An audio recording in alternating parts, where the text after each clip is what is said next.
Hi there. One of the things I want to do a little different for today's blog post is, obviously, as you're looking at it, make a video. What I've been doing with my students this Christmas season is obviously not only working on Christmas music, but diving into different aspects of the Christmas songs that we're working on. One of the biggest areas that I've been emphasizing with my students is the dotted quarter note to eighth note rhythm.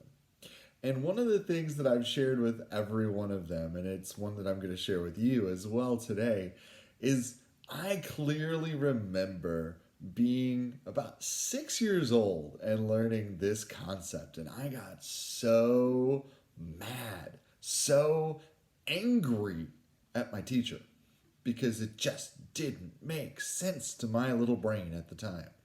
What do you mean? Well, the rule, and I do this with my students, that we put on our music nerd glasses.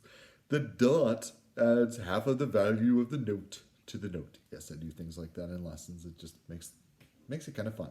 But if you look at a music dictionary, one of the things that you're going to see as a definition of a dot for a dotted note is that it technically adds half of the length of the note or value of the note to itself. The easiest concept to introduce this to beginning students is the half note, because the half note gets two counts. So half of 2 is 1. So 2 plus 1 is 3. Very easy.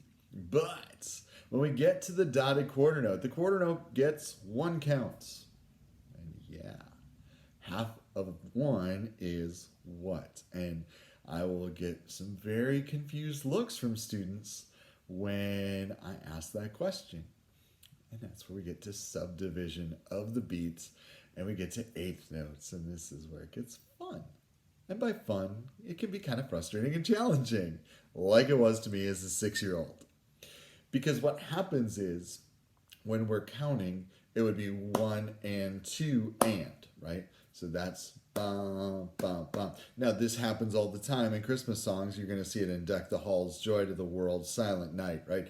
Deck the halls with, right? There's that deck is that dotted quarter note. The is the eighth note, or silent, right? Silent night.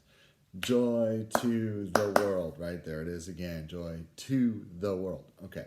So our ears know this, right? From hearing it and singing it, but then you put the music in front of students and it's just like, oh, what? I don't get this. And that was me. The thing is, and where I got frustrated, and because I thought in my 6-year-old little brain that it gets 2 counts, right? But it's not 2, it's 1.5, is that the number, when we're counting 1 and 2 and 3 and 4 and subdividing, the number is the first half of the beat.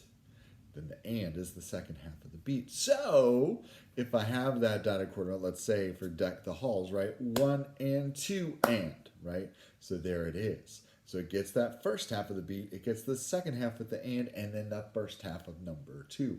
Once that made sense in my little 6-year-old brain, life was good. And now I can use that to introduce that concept to students. And it's great with Christmas music because, like I said, we hear all these, and this is the fun of music, right? We hear all this stuff, and our brain associates that rhythm by what we hear through repetition. Right? We hear it, it's repeated, it kind of gets linked and locked in the memory bank. But then when you take what's already known and you put it into printed music and music notation and you put it right in front of you, it's so confusing sometimes. And this is one of those examples. But the good news is there's help and there's positives. A lot of times it is born out of frustration. A lot of times it is born out of challenges, but you figure it out. So you keep working at it. You're persistent. You have a teacher who helps explain it, hopefully, or you watch this video and it helps explain it maybe a little bit clearer. But that's how it goes for those dotted quarters to eighth notes. So hopefully this blog post gives you a little bit more encouragement, advice, hope, help, whatever you need. So hope you're having a great Christmas season, and check back for more blog posts very soon.